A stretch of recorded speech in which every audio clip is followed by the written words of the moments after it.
Ich liebe ja leichte Panzer und strategische Aufklärung. Wenn euch das auch so geht, könnte der Ru 251 etwas für euch sein. Dieser Mini-Leopard auf Battle Rating 7.3 könnte für 7480 Golden Eagle euch gehören. Aber lohnt sich das?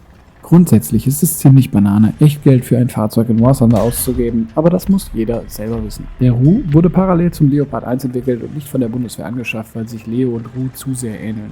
Im Gegensatz zum Leo kann er als leichter Panzer in War Thunder Feinde aufklären, hat mit 25,9 PS pro Tonne und 81 km/h Spitze gegenüber dem Leoparden einen Geschwindigkeitsvorteil und darüber hinaus ein Wendegetriebe, welches dafür sorgt, dass die 81 km/h auch rückwärts zu erreichen sind. Mit so viel Power im Hintern flitzt ihr am Anfang eines Matches schneller auf die Punkte oder Flanken, als man schauen kann, und könnt sogar das Wiesel überholen.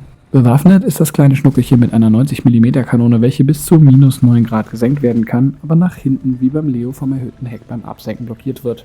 Also Obacht beim Rückwärtsrasen. Die BK-90 verschießt HE, Hash und Heat FS, wobei letztere bis zu 320 mm Panzerung durchdringt, was für sein BR sehr komfortabel ist. Ihr müsst nur wissen, wo ihr hinschießt, da die Heat FS einen hübschen, kleinen, schmalen Strahl des Todes durch den Feindpanzer schickt, der nur das tötet oder zerstört, was auf seinem Weg liegt. Dabei ist die nächste Granate zwischen 9,8 und 7,5 Sekunden im Rohr, um den Job zu Ende zu bringen. Was die Anzahl an Granaten angeht, so werdet ihr anders als beim Leopard die Munition neben dem Fahrer nicht los, da zuerst die Turmmagazine geleert werden und dann Reihe für Reihe neben dem Fahrer. Ich empfehle zwischen 11 und 21 Schuss mitzunehmen, je nachdem wie sicher ihr euch fühlen wollt.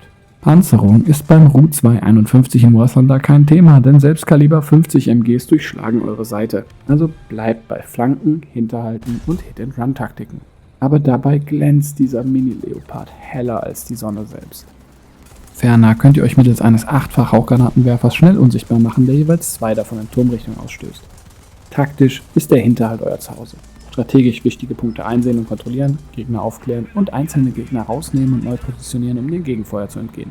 Dafür ist er gemacht und wenn ihr euch daran haltet, kann nicht viel schief gehen. Aber lohnt sich das?